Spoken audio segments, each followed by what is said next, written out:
RRB NTPC के solve paper की series चलाई जा रही है, जिसमें हम कुल 125 सेट को अच्छे ढंग से कंप्लीट करने वाले हैं, जो न्यू टीसीएस पैटर्न पर आधारित है।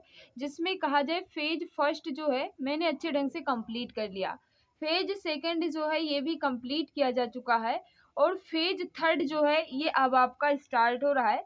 जो 4 फरवरी 2000 कहा जाए 21 के फर्स्ट शिफ्ट में पेपर हुआ था, उसे हम आपके सामने रख रहे हैं। बाकी जो कहा जाए इतने सारे जो डेट में एग्जाम हुआ था, सारे को मैंने अच्छे ढंग से कंप्लीट कर लिया है। अगर नहीं देखा है तो मित्र जरूर देखिएगा।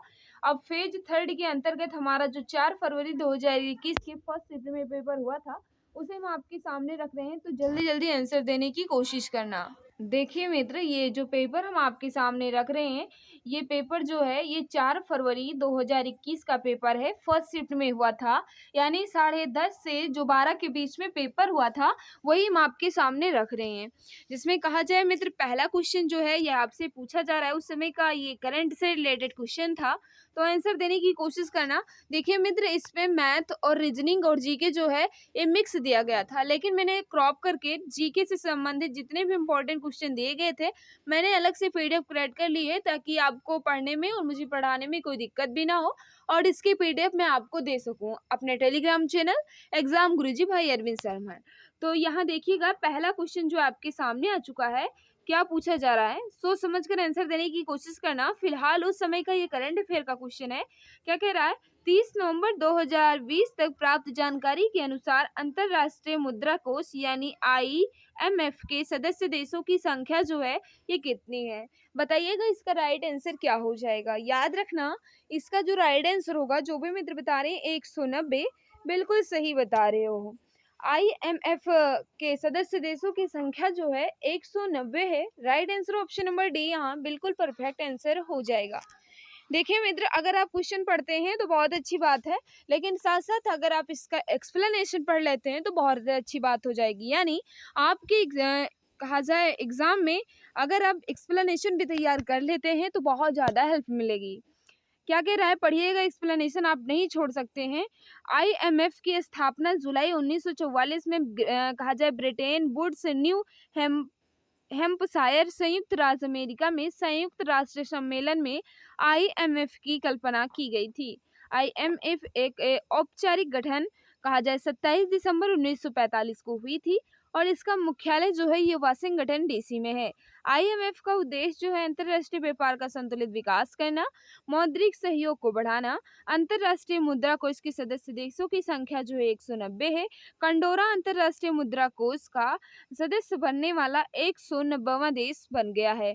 आपसे पूछा जा रहा है कि 190वां देश कौन बता है, तो कंडोरा जो है अंडोरा जो है मित्र कहा जाए, ये जो है ये 190वां देश है जो बना है IMF का सदस्य।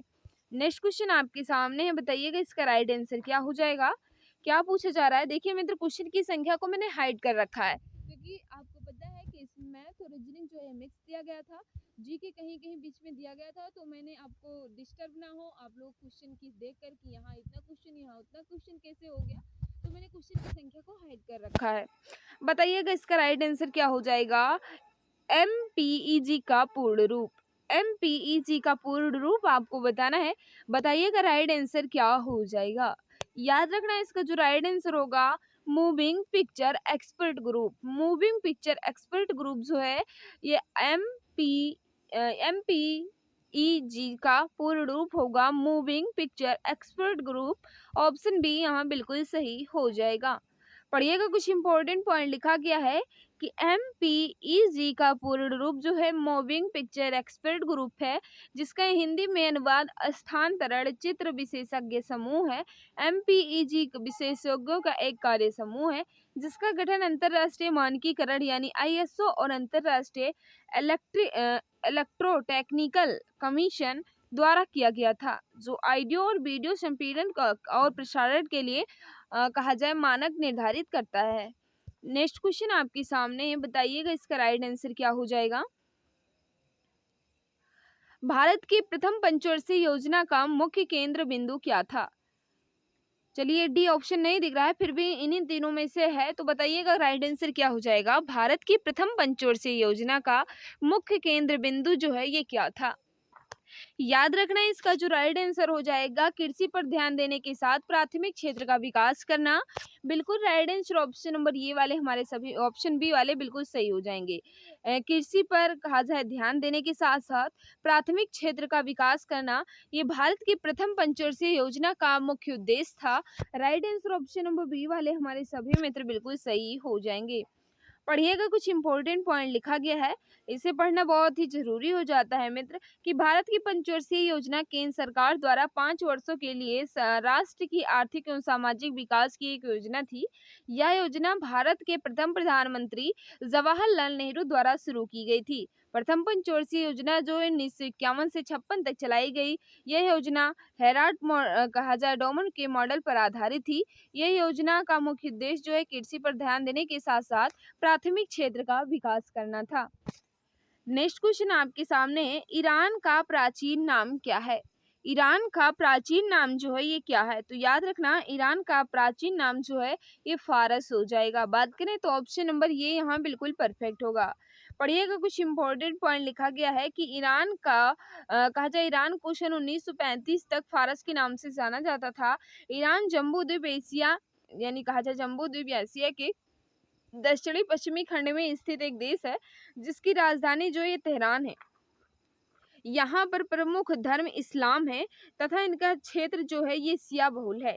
कहा जाए ईरान की सीमा जो है ये 7 देशों के साथ लगती है, जिसमें 7 देशों में कौन कौन है? Armenia, Azerbaijan, Turkmenistan, Afghanistan, Pakistan, Iraq और तुर्की। ये 7 देश हैं जिनकी सीमा जो है ये ईरान से लगती है। नेक्स्ट क्वेश्चन आपके सामने है, बताइएगा इसका राइट आंसर क्या होगा। ईस्ट इंडिया कंपनी ने भारत के किस शहर में अपना पहला व्यापारिक केंद्र स्थापित किया था? ईस्ट इंडिया कंपनी ने भारत के किस शहर में अपना पहला व्यापारिक केंद्र जो है ये स्थापित किया था, यह आपको बताना है। याद रखना इसका जो राइट आंसर हो जाएगा सूरत, इसका बिल्कुल परफेक्ट आंसर होगा। पढ़िएगा, कुछ इंपॉर्टेंट पॉइंट लिखा गया है कि 31 दिसंबर 1600 को कहा जाए इंग्लैंड की महारानी एलिजाबेथ ने कंपनी को 15 वर्षों के लिए पूर्व देशों के साथ व्यापार का एकाधिकार प्रदान किया। भारत में कहा जाए व्यापारिक फैक्ट्री स्थापित करने का प्रथम प्रयास जो है एक कैप्टन हॉकिंस के आगमन से हुआ। 1608 में जेम्स प्रथम के दूत के रूप में हॉकिंस सूरत पहुंचा। वह अकबर के नाम लिखा जेम्स प्रथम का पत्र लेकर मुगल बादशाह जहांगीर के दरबार में पहुंचा और सूरत में व्यापारिक फैक्ट्री खोलने की अनुमति मांगी। सम्राट ने अनुमति दे दी, किंतु पुर्तगालीजों की पुर्तगालों रहने चाहिए पुर्तगालों की शत्रुता पूर्ण कारनामों सूरत के सौदागरों के विरोध के कारण यह अनुमति रद्द कर दी गई। 1612 में कैप्टन थॉमस वेस्ट के एक समुद्री युद्ध में पुर्तगालियों को पराजित किया। 1613 में शाही फरमान द्वारा जहांगीर ने अंग्रेजों को सूरत में अस्थायी कारखाना स्थापित करने की अनुमति दे दी। इस प्रकार सूरत में अंग्रेजों द्वारा पहले अस्थायी व्यापारिक केंद्र जो है ये स्थापना की गई। नेक्स्ट क्वेश्चन आपके सामने, बताइएगा इसका राइट आंसर क्या हो जाएगा। मुस्लिम लीग की स्थापना जो है ये कहाँ हुई थी? मुस्लिम लीग की स्थापना जो है ये कहाँ हुई थी, यह आपको बताना है। याद रखना इसका जो राइट आंसर हो जाएगा, जो भी मित्र बता रहे कि मुस्लिम लीग की स्थापना जो है ये ढाका में हुई थी, ऑप्शन ये यहाँ बिल्कुल परफेक्ट आंसर हो जाएगा। पढ़िएगा, कुछ इंपॉर्टेंट पॉइंट लिखा गया है क्योंकि इंपॉर्टेंट पॉइंट पढ़ना जो है बेहद जरूरी हो जाता है। क्या कह रहा है? सन 1906 में आगा खां एवं सलीमुल्लाह खां के द्वारा ढाका में मुस्लिम लीग की स्थापना की गई। मुस्लिम लीग के प्रथम अध्यक्ष सलीमुल्लाह खां थे और कहा जाए मुस्लिम लीग के प्रारंभ में ब्रिटिशों द्वारा काफी सहयोग मिला, लेकिन जब उन्हें स्वशासन के विचार को अपना लिया तो ब्रिटिशों से मिलने वाला सहयोग समाप्त हो गया। 1908 में मुस्लिम लीग ने अमृतसर अधिवेशन में सैयद अली इमाम की अध्यक्षता में मुस्लिमों के लिए एक पृथक निर्वाचन मंडल की मांग की। फिर क्या लिखा गया है? जिसे ब्रिटिशों ने 1909 के पार्लियामेंट सुधार द्वारा पूरा कर दिया। नेक्स्ट क्वेश्चन आपके सामने, बताइएगा इसका राइट आंसर क्या हो जाएगा। सोच समझकर आंसर देने की कोशिश करना। क्या पूछा जा रहा है कि उस प्रथम समर्पित भारतीय खगोलीय मिशन का नाम क्या है जिसका लक्ष्य एक साथ एक्सरे, ऑप्टिकल और यूवी स्पेक्ट्रल बैंड में खगोलीय स्रोतों का अध्ययन करना है। याद रखना इसका जो राइट आंसर हो जाएगा एस्ट्रोसेट। एस्ट्रोसेट बिल्कुल सही आंसर हो जाएगा। ऑप्शन नंबर क्या होगा जो भी मित्र बता रहे हैं, ए बिल्कुल परफेक्ट आंसर हो जाएगा। पढ़िएगा, एस्ट्रोसेट भारत की बहुतरंगी दूरबीन है। इसे इसरो द्वारा वर्ष 2015 में सतीश धवन अंतरिक्ष केंद्र PSLV C30 द्वारा लॉन्च किया गया था। एस्ट्रोसेट एक्सरे, प्रकाशिक तथा यूवी स्पेक्ट्रम बैंडों में एक साथ खगोलीय स्रोतों के अध्ययन हेतु पहला समर्पित भारतीय खगोलीय मिशन है। एस्ट्रोसेट कहा जाए, एस्ट्रोसेट मिशन की अपेक्षित न्यूनतम उपयोगी कालावधि जो है ये 5 वर्ष थी। नेक्स्ट क्वेश्चन आपके सामने, बताइएगा इसका राइट आंसर क्या हो जाएगा। क्या पूछा जा रहा है, जीव जो अधिक दूर के संबंधी हैं उनके डीएनए में अधिक अंतर होंगे। इस विचार के आधार पर निर्मित दृष्टिकोण को क्या कहा जाता है। देखिए, जीव जो अधिक दूर के संबंधी हैं उनके डीएनए में कहा जाए अधिक अंतर होगा। इस विचार के आधार पर निर्मित दृष्टिकोण को क्या कहा जाएगा, यह आपको बताना है। याद रखना इसका जो राइट आंसर हो जाएगा आणविक जाति वृत्ति। राइट आंसर ऑप्शन नंबर ये यहाँ बिल्कुल परफेक्ट हो जाएगा। जो भी मित्र बता रहे हैं आणविक जात वृत्त बिल्कुल परफेक्ट आंसर हो जाएगा। पढ़िएगा, कुछ इंपॉर्टेंट पॉइंट लिखा गया है, देखिएगा।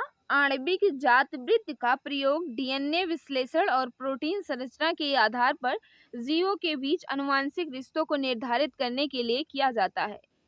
कहा जाए मॉलिक्यूलर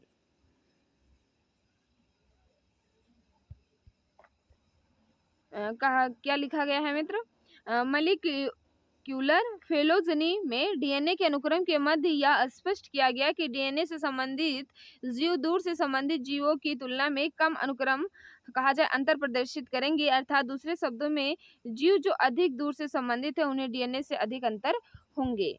नेक्स्ट क्वेश्चन आपके सामने, बताइएगा इसका राइट आंसर क्या हो जाएगा। मिजो नेशनल फ्रंट के संस्थापक कौन थे। मिजो नेशनल फ्रंट के संस्थापक जो हैं ये कौन थे, यह आपको बताना है। तो बिल्कुल सही, जो भी मित्र बता रहे हैं लालडेंगा बिल्कुल परफेक्ट आंसर हो जाएगा। जो भी मित्र बता रहे हैं बिल्कुल सही हो जाएगा। मिजो नेशनल फ्रंट के संस्थापक लालडेंगा थे। जो मिजो नेशनल फ्रंट एक कहा जाए मिजो राष्ट्रवादी राजनीतिक दल है जो मुख्य रूप से भारतीय राज्य मिजोरम में सक्रिय है। इसके वर्तमान राष्ट्रीय अध्यक्ष जो हैं ये जोराम थंगा हैं। कौन है, जोराम थंगा जो हैं ये इसके वर्तमान अध्यक्ष हैं। नेक्स्ट क्वेश्चन आपके सामने, निम्न में से कौन सा देश एक से अधिक टाइम जोन का पालन करता है। बहुत ही इंपॉर्टेंट क्वेश्चन है। निम्नलिखित में से कौन सा देश है जो एक से अधिक टाइम जोन का पालन करता है। याद रखना इसका जो राइट आंसर हो जाएगा यूएसए बिल्कुल परफेक्ट आंसर होगा। जो भी मित्र बता रहे हैं ऑप्शन नंबर ये बिल्कुल सही आंसर हो जाएगा। पढ़िएगा, कुछ इंपॉर्टेंट पॉइंट लिखा गया है कि प्रत्येक देश का एक मानक समय होता है जो अक्षांश और देशांतर में अंतर के आधार पर मापा जाता है। विश्व को 24 से टाइम जोनों में विभाजित किया गया है। कुछ देशों में अत्यधिक देशांतरीय विस्तार के कारण एक या एक से अधिक मानक समय की व्यवस्था की गई है। फ्रांस में 12 टाइम जोन, यूएसए में 9, रूस में 11, ऑस्ट्रेलिया में 3 टाइम जोनों की व्यवस्था जो है ये की गई है।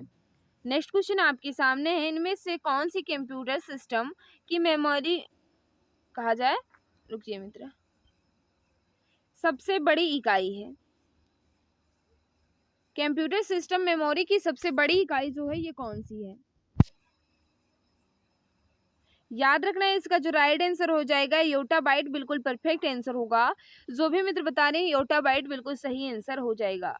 या देख लीजिएगा कि 8 बिट्स बराबर 1 केबी होता है, 1024 केबी बराबर 1 एमबी होता है, 1024 एमबी बराबर 1 जीबी होता है, 1024 जीबी बराबर 1 टीबी होता है, 1024 टीबी बराबर 1 पीवी होता है और 1024 पीवी बराबर 1 ईबी होता है और 1024 ईबी बराबर 1 वाईबी यानी योटा बाइट होता है, जो कि सबसे बड़ी इकाई है। नेक्स्ट क्वेश्चन आपके सामने, बताइएगा इसका राइट आंसर क्या हो जाएगा। भारत द्वारा प्रक्षेपित विश्व के सबसे छोटे अंतरिक्ष यान का क्या नाम है। भारत द्वारा प्रक्षेपित विश्व के सबसे छोटे अंतरिक्ष यान का नाम क्या है, यह आपको बताना है। तो इसका जो राइट आंसर हो जाएगा स्प्राइट्स, बिल्कुल बिल्कुल परफेक्ट आंसर होगा। ऑप्शन क्या होगा, डी यहाँ बिल्कुल परफेक्ट आंसर हो जाएगा। पढ़िएगा इसका राइट आंसर, इंपॉर्टेंट पॉइंट क्या लिखा गया है कि राष्ट्रीय कहा जाए भारतीय rocket polar satellite launch vehicle यानी पीएसएलवी द्वारा हाल ही में विश्व के सबसे छोटे अंतरिक्ष यान स्पाइटस को पृथ्वी की कक्षा में प्रक्षेपित किया गया। कहा जाए इसमें रेडियो सेंसर कहा जाए एवं कंप्यूटर जो ये लगाया गया है, इसमें प्रत्येक उपग्रह सौर ऊर्जा से संचालित होता है या संचालित है तथा प्रत्येक उपग्रह का वजन 4 ग्राम है। स्प्राइट्स का निर्माण कॉर्नेल यूनिवर्सिटी के शोधकर्ताओं द्वारा किया गया। नेक्स्ट क्वेश्चन आपके सामने, बताइएगा इसका राइट आंसर क्या होगा। अजंता गुफाओं की चित्रकारी क्या प्रदर्शित या क्या दर्शाती है या क्या प्रदर्शित करती है, बताइएगा इसका राइट आंसर क्या होगा। याद रखना इसका जो राइट आंसर हो जाएगा जातक कथाएं, बिल्कुल परफेक्ट आंसर होगा ऑप्शन नंबर बी। अजंता की गुफाओं की चित्रकारी क्या दर्शाती हैं, तो जातक कथाएं दर्शाती हैं, जो कि ऑप्शन नंबर बी में दिया गया है। पढ़िएगा कुछ इंपॉर्टेंट पॉइंट लिखा गया है कि अजंता की गुफा महाराष्ट्र में औरंगाबाद के पास वाघोरा नदी के पास सह्याद्री पर्वतमाला में रॉक कट गुफा की एक श्रृंखला के रूप में स्थित है। इन गुफाओं का विकास जो है ये 200 ईसा पूर्व से 650 ईस्वी के मध्य हुआ था। वाकाटक राजा इनमें हरिसेन एक प्रमुख था। के संरक्षक में कहा जाए वाकाटक के संरक्षक में अजंता की गुफाएं बौद्ध भिक्षुओं द्वारा उत्कीर्ण की गई थी। अजंता की गुफाएं की जानकारी जो है ये चीनी बौद्ध कहा जाए यात्री फैहान चंद्रगुप्त द्वितीय के शासनकाल के दौरान, यानी फैहान जो ये कब आया था, यहाँ लिखा गया है कि चंद्रगुप्त द्वितीय के शासनकाल के दौरान। और हैंसांग जो है ये किसके शासन काल के दौरान आया था, तो याद रखना हर्षवर्धन के यात्रा वृतांतों में पाई जाती है। इन गुफाओं में आकृतियों को कहा जाए फ्रेस्को पेंटिंग का उपयोग करके दर्शाया गया है। इन चित्रों में सामान्यतः बुद्ध और जातक कहा जाए कहानियों को प्रदर्शित किया गया है या दर्शाया गया है। नेक्स्ट क्वेश्चन आपके सामने, बताइएगा भारतीय स्टेट बैंक यानी एसबीआई की स्थापना वर्ष जो है ये क्या है। एसबीआई की स्थापना वर्ष जो है ये क्या है, यह आपको बताना है। याद रखना इसका जो राइट आंसर हो जाएगा 1806 में एसबीआई की जो है ये स्थापना हुई थी। Right answer option number D बिल्कुल परफेक्ट हो जाएगा। पढ़िएगा कुछ इंपॉर्टेंट पॉइंट लिखा गया है कि state bank of India Bharat की सबसे बड़ी तथा पुरानी बैंक है।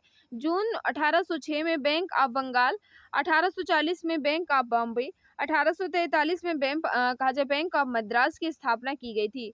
1921 में इन तीनों बैंकों को मिलाकर इंपीरियल बैंक ऑफ इंडिया कर दिया गया था और 1 जुलाई 1955 को राष्ट्रीयकरण के उपरांत इनका नाम बदलकर स्टेट बैंक ऑफ इंडिया कर दिया गया। आपसे पूछा जा सकता है कि कहा जाए स्टेट बैंक जो है ये कब नाम रखा गया, तो याद रखना जब इसका कहा जाए राष्ट्रीयकरण हुआ 1 जुलाई 1955 को, तभी इसका नाम बदल कर क्या कर दिया गया, स्टेट बैंक ऑफ इंडिया। इन तीनों बैंकों को मिलाकर एक इंपीरियल बैंक ऑफ इंडिया के नाम से बनाया गया 1921 में, यानी बैंक ऑफ बंगाल जो की स्थापना हुई थी 1806 में, बैंक ऑफ बॉम्बे जो कि 1840 में और बैंक ऑफ कहा जाए मद्रास, इन तीनों बैंक को मिलाकर 1921 में इंपीरियल बैंक ऑफ इंडिया बनाया गया। लेकिन बाद में इसका राष्ट्रीयकरण हुआ जो कि 1 जुलाई 1955 को हुआ। इसके राष्ट्रीयकरण के उपरांत जो इनका नाम बदलकर स्टेट बैंक ऑफ इंडिया यानी एसबीआई कर दिया गया। नेक्स्ट क्वेश्चन आपके सामने, बताइएगा इसका राइट आंसर क्या हो जाएगा। जून 2018 में एक गुफा में 12 लड़के फंस गए थे। फिलहाल उस समय का ये करंट अफेयर है, फिर भी बताइएगा राइट आंसर क्या हो जाएगा कि जून 2018 में एक गुफा में 12 लड़के जो हैं फंस गए थे। उन्हें बचाने के लिए एक बड़ा अभियान चलाया गया था। यह एक अंतर्राष्ट्रीय स्तर पर प्रसिद्ध घटना बन गई थी। यह घटना किस देश में हुई थी, ये घटना जो है ये किस देश में घटी थी, यह आपको बताना है। याद रखना इसका जो राइट आंसर हो जाएगा थाईलैंड। थाईलैंड में ये घटना घटी थी 2018 में। Right answer option number D बिल्कुल परफेक्ट होगा। पढ़ लीजिए कुछ उस घटना के बारे में कि 23 जून 2018 को टेम लुंग गुफा चियांग राई उत्तरी थाईलैंड में 12 लड़के यानी जो 12 थे वो कौन थे, फुटबॉल खिलाड़ी थे और इनके कोच जो है ये फंस गए थे। उन्हें बचाने के लिए एक बड़ा अभियान चलाया गया था। यह एक अंतर्राष्ट्रीय स्तर पर प्रसिद्ध घटना बन गई थी। यह घटना थाईलैंड में की हुई, मतलब ये घटना जो है किससे संबंधित है, किस देश से, थाईलैंड देश में यह घटना हुई थी। नेक्स्ट क्वेश्चन आपके सामने है, बताइएगा राइट आंसर क्या हो जा। G7 क्या है? G7 जो है ये क्या है, बताओ मित्र, राइट आंसर क्या होगा। तो याद रखना G7 का अर्थ जो होता है ये IMF द्वारा घोषित विश्व की 7 उन्नत अर्थव्यवस्थाएं होती हैं। राइट आंसर हो जाएगा ऑप्शन नंबर ये, IMF द्वारा घोषित विश्व की 7 उन्नत अर्थव्यवस्थाएं वाले देशों का समूह होता है। बात करें तो ये वाला हमारा बिल्कुल परफेक्ट आंसर हो जाएगा। पढ़िएगा इसका इम्पोर्टेंट पॉइंट क्या हो जाएगा कि G7 एक अंतर कहा जाए अंतर सरकारी संगठन है जिसका गठन वर्ष 1975 में किया गया था। G7 का कहा जाए group of 7 France, Germany, Italy, United kingdom, Japan, संयुक्त राज्य अमेरिका और कनाडा देशों का एक समूह है। देखिए G7 में कौन कौन देश हैं, तो फ्रांस है, जर्मनी है, इटली है, यूनाइटेड किंगडम है, जापान है, संयुक्त राज्य अमेरिका है और क्या है, कनाडा है। इन 7 देशों का समूह जो है ये ग्रुप ऑफ 7 यानी G7 के अंतर्गत आता है। यह जो है IMF द्वारा घोषित है, किस लिए, तो उन्नत अर्थव्यवस्था के लिए कहा गया है। IMF द्वारा घोषित विश्व की 7 उन्नत अर्थव्यवस्थाओं के साथ वैश्विक शुद्ध संपत्ति यानी डॉलर में लिखा गया है 280 ट्रिलियन का, यानी 62% से अधिक प्रतिनिधित्व जो है ये इन देश करते हैं। नेक्स्ट क्वेश्चन आपके सामने क्या कह रहा है, एक सींग वाला गेंडा भारत में कहाँ पाया जाता है। ये क्वेश्चन जो है ये हजारों बार आ चुका है, आपके रेलवे में नहीं हर कॉम्पिटेटिव एग्जाम में जो है ये बार बार पूछे जा रहे हैं। तो याद रखना एक सींग वाला गेंडा जो है कहाँ पाया जाता है, असम में। Right answer option number D यहाँ बिल्कुल परफेक्ट आंसर हो जाएगा। पढ़िएगा कुछ इंपॉर्टेंट पॉइंट लिखा गया है कि एक सींग वाला गेंडा भारत के असम राज्य में पाया जाता है। असम राज्य में स्थित काजीरंगा राष्ट्रीय उद्यान एक सींग वाले गेंडे के लिए प्रसिद्ध है। इस उद्यान को वर्ष 1974 में राष्ट्रीय उद्यान घोषित किया गया। काजीरंगा राष्ट्रीय उद्यान 5 बड़े जंतुओं गेंडा, बाघ, हाथी, एशियाई जंगली भैंस तथा पूर्वी बारहसिंगा के लिए प्रसिद्ध है। इस राष्ट्रीय उद्यान को वर्ष 1985 में यूनेस्को के विश्व धरोहर स्थल की सूची में शामिल किया गया था। नेक्स्ट क्वेश्चन आपके सामने है, पहली कपास मिल की सफलतापूर्वक स्थापना जो है ये किस भारतीय शहर में की गई थी। पहली कपास मिल की सफलतापूर्वक स्थापना जो है ये किस शहर में की गई थी, यह आपको बताना है। याद रखना इसका जो राइट आंसर हो जाएगा मुंबई में। ऑप्शन क्या हो जाएगा, ऑप्शन ये यहाँ बिल्कुल परफेक्ट आंसर हो जाएगा। पढ़िएगा कुछ इंपॉर्टेंट पॉइंट लिखा गया है मित्र, क्या लिखा गया है, भारत में पहली कपास मिल सूती वस्त्र उद्योग यानी 1818 में कलकत्ता के समीप फोर्ट ग्लॉस्टर में जो है इसको स्थापित किया गया, किंतु यह असफल रही।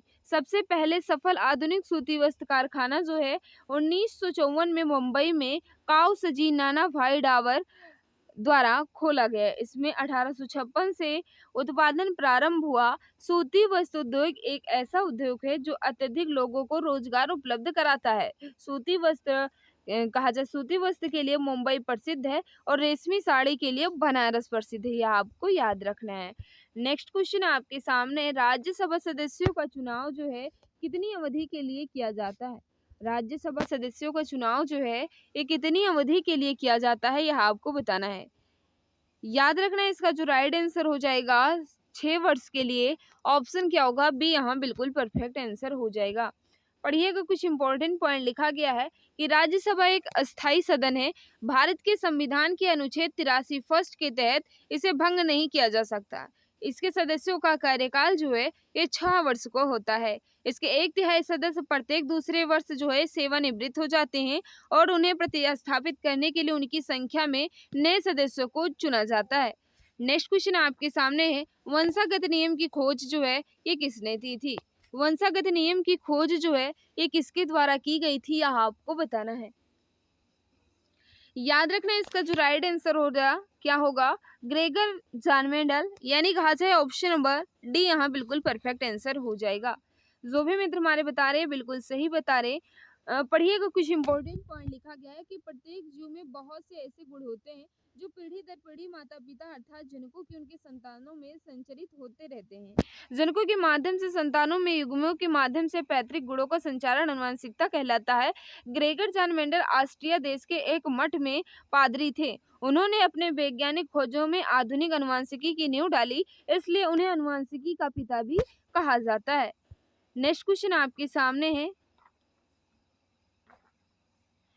सर्वाइवल ऑफ द फिटेस्ट वाक्यांश किसने गढ़ा? बताएंगे मित्र इसका राइट आंसर क्या होगा? तो याद रखना इसका जो राइट आंसर हो जाएगा हर्बर्ट स्पेंसर। ऑप्शन क्या होगा, सी यहाँ बिल्कुल परफेक्ट आंसर हो जाएगा। हर्बर्ट स्पेंसर जो भी मित्र बता रहे हैं बिल्कुल सही होगा। नेक्स्ट क्वेश्चन आपके सामने है, भारत के अधिकांश विदेशी व्यापार कैसे होते हैं या कैसे होता है, यह आपको बताना है। भारत का अधिकांश विदेशी व्यापार जो है कैसे होता है, याद रखना इसका जो राइट आंसर हो जाएगा तो बिल्कुल सही है। जो भी मित्र बता रहे हैं कि समुद्री और हवाई मार्गों के माध्यम से। ऑप्शन क्या होगा, डी यहाँ बिल्कुल परफेक्ट आंसर हो जाएगा। नेक्स्ट क्वेश्चन आपके सामने है, उस समय का एक करंट अफेयर था, फिर भी बताइएगा इसका राइट आंसर क्या हो जाएगा कि स्टैच्यू ऑफ यूनिटी जिसका उद्घाटन जो है प्रधानमंत्री नरेंद्र मोदी जी द्वारा 31 अक्टूबर 2018 को किया गया था, इसका डिजाइन जो है ये किसके द्वारा तैयार किया गया? याद रखना इसका जो राइट आंसर हो जाएगा राम मोहन तुषार जो है इसके डिजाइन तैयार किए थे किसके, तो याद रखना स्टैच्यू ऑफ यूनिटी जिसका उद्घाटन जो है कहा जाए सरदार वल्लभ भाई पटेल के जन्मदिन पर यानी 31 अक्टूबर के पर किया गया था। किसने किया था, तो माननीय प्रधानमंत्री नरेंद्र मोदी जी द्वारा किया गया था। डिजाइन किसने तैयार किया, तो याद रखना राम मोहन तुषार जो है इसके डिजाइन तैयार किए थे। पढ़िएगा, कुछ इंपॉर्टेंट पॉइंट लिखा गया है, उस समय का करंट अफेयर था लेकिन इस समय का ये जीके बन चुका है। क्या कह रहा है, स्टैच्यू ऑफ यूनिटी भारत के प्रथम उप प्रधानमंत्री तथा प्रथम गृह मंत्री सरदार वल्लभ भाई पटेल को समर्पित एक स्मारक है जो विश्व की सबसे ऊंची मूर्ति है जिसकी लंबाई जो है 182 मीटर है। स्टैच्यू ऑफ यूनिटी गुजरात राज्य के सरदार सरोवर नर्मदा नदी के कहा जाए सरदार सरोवर बांध या नर्मदा नदी के बांध पर 3.2 किलोमीटर की दूरी पर साधु भेट नामक स्थान पर स्थित है। इस मूर्ति का डिजाइन जो है राम मोहन तुषार द्वारा किया गया था। स्टैच्यू ऑफ यूनिटी जिसका उद्घाटन जो है ये प्रधानमंत्री नरेंद्र मोदी द्वारा 31 अक्टूबर 2018 को सरदार पटेल के जन्मदिन के मौके पर किया गया था। नेक्स्ट क्वेश्चन आपके सामने, बताइएगा मित्र निम्नलिखित में से किसने खिलाफत आंदोलन का नेतृत्व किया? खिलाफत आंदोलन का नेतृत्व जो है ये किसके द्वारा किया गया? याद रखने इसका जो राइट आंसर हो जाएगा शौकत अली, बिल्कुल परफेक्ट आंसर हो जाएगा। पढ़िएगा, इंपॉर्टेंट पॉइंट लिखा गया है कि खिलाफत आंदोलन का नेतृत्व जो है अली बंधु यानी कहा जाए शौकत अली और मोहम्मद अली द्वारा किया गया था। कब किया गया, 1919 में किया गया था। खिलाफत आंदोलन का मुख्य उद्देश्य तुर्की के खलीफा के पद को पुनः स्थापित करना, वहां के धार्मिक क्षेत्रों को प्रतिबंध से हटाना था, यही इसका मुख्य उद्देश्य था। पढ़िएगा, यहाँ क्या लिखा गया है, कांग्रेस पार्टी ने 26 जनवरी 1930 को के तौर पर मनाया था। किस तौर पर मनाया था, एक ऑप्शन यहाँ लिखा है गणतंत्र दिवस, बाकी यहाँ लिखा गया है सोच समझ कर बताओ। तो याद रखना स्वतंत्रता दिवस के रूप में मनाया था। ऑप्शन बी यहाँ बिल्कुल परफेक्ट आंसर हो जाएगा। जो भी मित्र बता रहे स्वतंत्रता दिवस के रूप में मनाया गया, बिल्कुल सही पढ़ा रहे हो। देखिएगा, इंपॉर्टेंट पॉइंट क्या लिखा गया कि 31 दिसंबर 1929 को कांग्रेस के लाहौर अधिवेशन में जवाहरलाल नेहरू की अध्यक्षता में प्रस्ताव पारित कर भारत के लिए पूर्ण स्वराज की मांग की गई। 31 दिसंबर 1929 की रात 12 बजे रावी नदी के तट पर भारतीय स्वाधीनता के प्रतीक नवग्रहित तिरंगे झंडे को फहराया गया। इसी अधिवेशन में 26 जनवरी 1930 को प्रथम स्वाधीनता दिवस के रूप में मनाने का निश्चय लिया गया था। नेक्स्ट क्वेश्चन आपके सामने है, संयोजी इलेक्ट्रॉन मौजूद होते हैं किसमें मौजूद होते हैं, यहाँ आपको बताना है।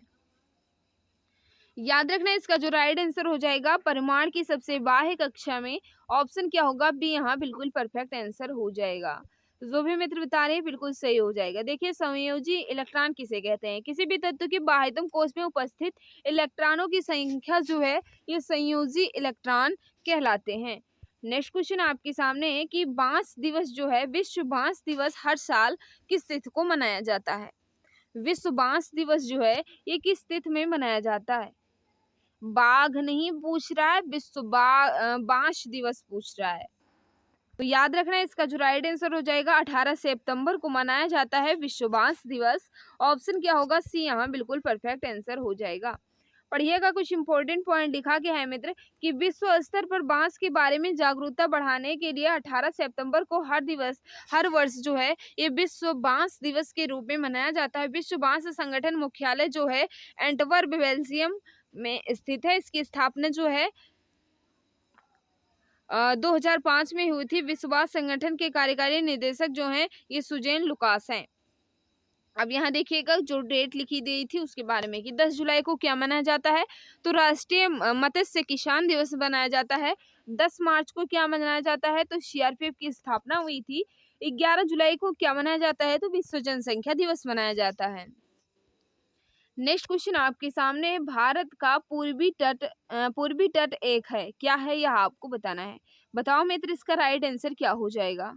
तो याद रखना इसका जो राइट आंसर हो जाएगा निम्न अवसादी तट, यानी बात करें तो right answer option number B यहाँ बिल्कुल सही आंसर हो जाएगा। नेक्स्ट क्वेश्चन बढ़ने से पहले इसके इंपॉर्टेंट पॉइंट्स को पढ़ लीजिएगा कि भारत के पूर्वी तट का विस्तार सुवर्ण रेखा नदी से लेकर कन्याकुमारी तक है। भारत का पूर्वी तट एक निम्न अवसादी तट है जहां निरपेक्षों की अधिकता है, क्योंकि गोदावरी, कृष्णा, कावेरी, महानदी जैसे बंगाल की खाड़ी की ओर प्रभावित होने वाली नदियां जो है इस सागर से मिलने से पूर्वीय अवसादों का निक्षेपण करती हैं और डेल्टा का निर्माण करती हैं। अवसादों के निक्षेपण के कारण ही पूर्वी तट जो है पश्चिमी तट की तुलना में अधिक चौड़ा है। मित्र आगे बढ़ने से पहले हम आपको बताना चाहेंगे कि अगर आप रेलवे के किसी भी एग्जाम की तैयारी कर रहे हो तो ये रामबाण आपके लिए रामबाण साबित होने वाली है। यानी कहा जाए साफ शब्दों में तो ये रामबाण संग्रह सीरीज जो है आपके रेलवे एग्जाम के लिए रामबाण साबित होने वाली है, जिसमें जीके, विज्ञान और गणित का बहुत ही इम्पोर्टेंट क्वेश्चन को दिया गया है। यानी आप इसे पढ़ने के बाद आप खुद बिलीव करेंगे कि हाँ कुछ ई बुक है। मित्र ये ई बुक जो है अभी डिस्काउंट पर चल रही है, मात्र 39 रुपए में आपको ये ई बुक मिल जाएगी। अगर आप इस ई बुक का डेमो देखना चाहते हैं तो आप इस नंबर पर व्हाट्सएप कर लीजिए 89 48 66 76 52 पर मैसेज कर लेना और इस रामबाण ई बुक के बारे में जानकारी प्राप्त कर लेना और ले लेना। मित्र 39 रुपये कोई बहुत बड़ी बात नहीं है, लेकिन आप अगर इसे पढ़ लेते हैं तो जाहिर सी बात है आपकी तैयारी में 4 चांद लग जाएंगे। तो आप लेना चाहते हैं तो दिए गए व्हाट्सएप नंबर 89 48 66 76 पर मैसेज कर लेना और पूरी जानकारी प्राप्त कर लेना। डेमो पेज भी से देख सकते हैं, यहाँ आप मांग कर कि मुझे डेमो पेज दिखा दीजिए तो आपको डेमो पेज भी मिल जाएगा। चलिए यहाँ बताइए कि खराई ऊँट भोजन के लिए मुख्यतः फिर खाली स्थान दिया गया है पर आश्रित रहने के लिए जाने जाते हैं कौन, तो यह आपको बताना है। याद रखना इसका जो राइट आंसर हो जाएगा जो भी मित्र हमारे बता रहे हैं, तो जो भी भाई बहन हमारे बता रहे हैं कि समुद्री खरपतवार बिल्कुल सही हो जाएगा। ऑप्शन सी यहाँ बिल्कुल परफेक्ट आंसर हो जाएगा। नेक्स्ट क्वेश्चन आपके सामने है कि उज्बेकिस्तान का कौन सा यात्री 11वीं शताब्दी में भारत आया था। बताइएगा इसका राइट आंसर क्या होगा। याद रखना इसका जो राइट आंसर हो जाएगा अल बरूनी बिल्कुल परफेक्ट आंसर होगा। ऑप्शन नंबर बी वाले हमारे सभी मित्र बिल्कुल सही आंसर बता रहे हैं। पढ़िएगा कि अबू रहमान मोहम्मद बिन अहमद अल बरूनी उज्बेकिस्तान से 11वीं शताब्दी कहा जाए में महमूद गजनवी के साथ भारत आया था, जो एक फारसी विद्वान, लेखक, वैज्ञानिक, धर्मज्ञ और विचारक था। इसके द्वारा लिखी गई कृति जो है ये किताब उल हिंद भारत की खोज जो है कहा जाए साफ शब्दों में इतिहासकारों के लिए एक महत्वपूर्ण स्रोत है। अल बरूनी की रचनाएं अरबी भाषा में है। कहा जाए इब्न बतूता मोहम्मद बिन तुगलक के शासनकाल के दौरान मोरक्को से भारत आया था। रेहला इब्न बतूता की सबसे प्रसिद्ध पुस्तक है। नेक्स्ट क्वेश्चन आपके सामने है, उस प्रसिद्ध भारतीय लेखक का नाम बताइए जिसने अनटचेबल और कुली जैसे उपन्यास लिखे। तो जो भी मित्र बता रहे कि मुल्क राजानंद बिल्कुल परफेक्ट आंसर होगा। ऑप्शन नंबर बी वाले हमारे सभी मित्र बिल्कुल सही हो जाएंगे। ऑप्शन बी मुल्क राजानंद बिल्कुल परफेक्ट आंसर हो जाएगा। मित्र आप इसकी पीडीएफ से इसे एक्सप्लेनेशन को पढ़ लेना, क्योंकि आज मेरे गले में कुछ प्रॉब्लम है बोलने में दिक्कत हो रही है, तो क्वेश्चन क्वेश्चन हम करा दे रहे हैं और बाकी इसका एक्सप्लेनेशन जो है आप पीडीएफ से पढ़ लेना प्लीज। अगले क्लास में बहुत अच्छे से पढ़ाएंगे, लेकिन इसकी पीडीएफ अभी तक करा लिए हैं लेकिन अब प्रॉब्लम हो रही है, तो आप क्वेश्चन क्वेश्चन ही कर लीजिएगा। भारत के राष्ट्रीय केंद्रीय औद्योगिक सुरक्षा बल की स्थापना किस वर्ष की गई थी? बताइएगा इसका राइट आंसर क्या होगा। तो बिल्कुल सही है, जो भी मित्र बता रहे हैं 1969 बिल्कुल परफेक्ट आंसर होगा। कहा जाए तो ऑप्शन डी यहाँ बिल्कुल सही आंसर हो जाएगा। नेक्स्ट क्वेश्चन आपके सामने है, बताओ इसका राइट आंसर क्या होगा। क्या कह रहा है, निम्नलिखित में से कौन सा एक ग्रेसिन यानी सैन्य छावनी शहर है? याद रखना इसका जो राइट आंसर हो जाएगा, जो भी मित्र हमारे बताने की जालंधर बिल्कुल परफेक्ट आंसर होगा। ऑप्शन नंबर बी वाले हमारे सभी मित्र बिल्कुल सही हो जाएंगे। नेक्स्ट क्वेश्चन आपके सामने है, इनमें से किस विकल्प के शहर स्वर्णिम चतुर्भुज में शामिल है? किस शहर में स्वर्णिम चतुर्भुज के कहा जाए शहर जो है ये शामिल है, यह आपको बताना है। याद रखना इसका जो राइट आंसर हो जाएगा दिल्ली मुंबई चेन्नई कोलकाता। दिल्ली मुंबई चेन्नई कोलकाता जो है ये स्वर्णिम चतुर्भुज में शामिल कहा जाए शहर हैं। ऑप्शन क्या हो जाएगा, ये यहाँ बिल्कुल परफेक्ट आंसर हो जाएगा। इसे पढ़ लीजिएगा मित्र, काफी ज्यादा इंपॉर्टेंट है कि स्वर्णिम चतुर्भुज योजना के अंतर्गत 5,846 किलोमीटर लंबे राष्ट्रीय राजमार्ग द्वारा 4 महानगरों दिल्ली मुंबई चेन्नई कोलकाता को जोड़ा गया है। यह योजना वर्ष 1999 में शुरू की गई थी, लेकिन निर्माण कार्य आधिकारिक तौर पर 2001 में शुरू हुआ था। तत्कालिक प्रधानमंत्री स्वर्गीय श्री अटल बिहारी वाजपेयी के सबसे बड़े राजमार्ग की महत्वाकांक्षी परियोजना स्वर्णिम चतुर्भुज की योजना की शुरुआत की थी। स्वर्णिम चतुर्भुज कुल 13 राज्यों से होकर गुजरती है। वायु को इसका क्या तात्पर्य है? वायु के इसका क्या तात्पर्य है, यह आपको बताना है। बताओ मित्र राइट आंसर क्या होगा। देखिए फर्स्ट ऑप्शन तो नहीं है वायु कोश का कार्य का तात्पर्य। अब इनमें बताइए कि क्या है। तो याद रखना इसका जो राइट आंसर हो जाएगा गैसों के आदान प्रदान वाले स्थान पर एक सतह प्रदान करना। ऑप्शन क्या हो जाएगा, डी यहाँ बिल्कुल परफेक्ट आंसर हो जाएगा। नेक्स्ट क्वेश्चन आपके सामने है, इनमें से कौन सा ग्लोबल कॉमन्स का एक भाग है? याद रखना इसका जो राइट आंसर हो जाएगा अंटार्कटिका। ऑप्शन डी यहाँ बिल्कुल परफेक्ट होगा। जो भी भाई बहन जो भी मित्र हमारे बता रहे हैं अंटार्कटिका बिल्कुल परफेक्ट आंसर हो जाएगा। नेक्स्ट क्वेश्चन आपके सामने है, मोरक्को और स्पेन को विभाजित करने वाली जलडमरू मध्य का नाम क्या है?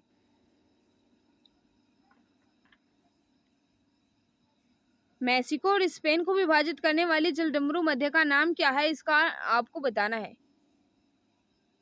तो जिब्राल्टर बिल्कुल सही होगा। जिब्राल्टर जलडमरू मध्य जो है कहा जाए मोरक्को और स्पेन को विभाजित करती है। ऑप्शन क्या होगा, डी यहाँ बिल्कुल परफेक्ट आंसर हो जाएगा। यहाँ जलडमरू के लिखा गया है, उससे संबंधित जो सागर हैं वो लिखे गए हैं और कौन कौन देश है ये आपको देख लेना है। नेक्स्ट आपको क्वेश्चन जो है आपके सामने आ चुका है। क्या कह रहा है, 2016 में भारत में कहां पर दुर्लभ डायनासोर एकथ्योसोर का सर्वाधिक पूर्ण जीवाश्म पाया गया? याद रखना गुजरात जो है इसका बिल्कुल परफेक्ट आंसर होगा। बात करें तो डी यहाँ बिल्कुल सही आंसर हो जाएगा। ब्रिटिश ईस्ट इंडिया कंपनी का गठन किस वर्ष किया गया था? तो याद रखना 1600 बिल्कुल परफेक्ट आंसर हो जाएगा। बिल्कुल बात करें तो ऑप्शन डी बिल्कुल सही होगा। जो भी मित्र बता रहे हैं बिल्कुल सही बता रहे हो कि ईस्ट इंडिया कंपनी का गठन जो है ये 1600 में किया गया था। बिल्कुल सही बता रहे हो। तो ये जो पेपर था, जो ये पेपर दिया गया था आपके सामने 4 फरवरी 2021 का फर्स्ट शिफ्ट का, इसे मैंने पूरे अच्छे ढंग से कंप्लीट कर लिया। देखिए मित्र इसमें मिक्स क्वेश्चन दिए गए थे, तो मैंने अलग से इसकी पीडीएफ क्रिएट की, यानी जीके और साइंस और करंट अफेयर के जितने इंपॉर्टेंट क्वेश्चन दिए गए थे मैंने सारे को अच्छे ढंग से कंप्लीट कर लिया है। मैथ और रीजनिंग को स्किप कर दिया है। इसकी पीडीएफ जो है हमारे टेलीग्राम चैनल एग्जाम गुरुजी भाई अरविंद सर पर मिल जाएगी। टेलीग्राम की चिंता ना करें। ऐसे ऐसे करते हैं जितने भी 125 सेट दिए गए हैं हम पूरे को अच्छे ढंग से कंप्लीट करेंगे, आप इसकी चिंता ना करें, पूरे को अच्छे ढंग से कंप्लीट कराया जाएगा।